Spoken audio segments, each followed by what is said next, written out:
YouTube, Mike Beckett here. So it is Sunday the 18th of March 2018.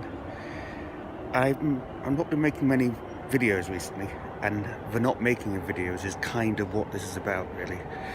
What prompted this, I'm not going to say explicitly, but if you follow YouTube and so-called J-vloggers, Japan vloggers, race vloggers, then you'll probably have guessed. And if you don't, if you go into the internet and you put in the search terms sushi gaijin YouTuber, then you'll probably get what I'm talking about. But I'm not going to talk about it directly, because that actual issue might become sub judice, but it is soon. Might become. Sort of hope it doesn't. But check that out, and I'm going to use that to springboard a debate about, a comment about making YouTube videos and about why I haven't been doing so recently, and general things to do with that. Recently, I stopped making videos because, as most of you have heard about Logan about a guy who took video of the suicide forest and generally behaved in Japan rather badly. He's quite a famous YouTuber though. And since then, I have been a bit shy about actually making videos in public, because I get asked to stop. It does seem to, I've got no hard proof of this, but it does seem that since the Logan Paul incident, it's become far more difficult to make videos because people have become alert to the menace that is the YouTuber in Japan. They just sort of take umbrage that even when you're doing it as I am now, you're filming in a public area and you're trying your best not to take a photograph of anyone. People might sometimes ask you to stop, and some people are saying, isn't this an overreaction? And maybe it is an overreaction, but I would add a little caveat to that. There is no law that says you can take photographs in public. In fact, Japan's privacy laws are very, very strict. And all it takes is, even in a place which is public and perhaps even is a tourist attraction, if you are asked to stop filming, then you must stop. I was once asked to stop filming outside JR Shibuya Station. For those that don't know Japan that well, outside JR Shibuya Station is the Shibuya crossing or scramble along with the statue of Hachiko. It's very much a tourist trap. You'd think that people there must have got used to the idea of that they are in a tourist trap, that they're probably going to end up on some people's holiday snaps. Not the case. I was asked by someone to please stop filming, and I did. I've been asked to stop filming outside my own house in the past, where the only privacy I could be invading, as it were, would be my own. Because one of the few times I actually lived in a house rather than an apartment block. Point of this is, there is no positive right to take videos, and if someone says, could you please stop filming, then you must. I'll give another good example of just how harsh the privacy laws are.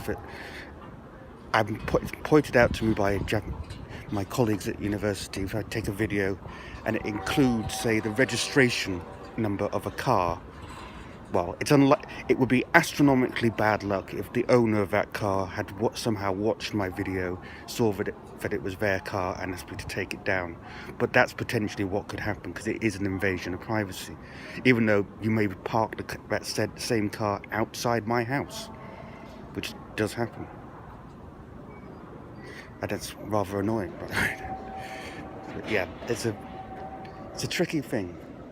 And I said, a lot of this being asked to stop, not the Shibuya Station one, but outside my own house, that's happened, and that sort of thing has increased.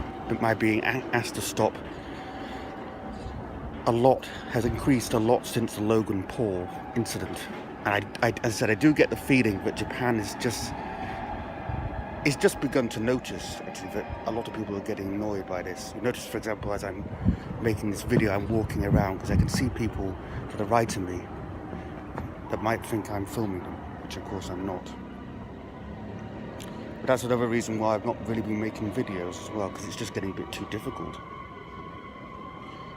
There's a little caveat to that, actually. It's a bit of a problem really for people who work in the media, in that even if you see someone doing something illegal, as say for example the journalist Stacey Dooley did, who was making a documentary in Tokyo about the high school sex trade. It saw two guys, I think it was some guys in Tokyo, quite obviously procuring girls for sex.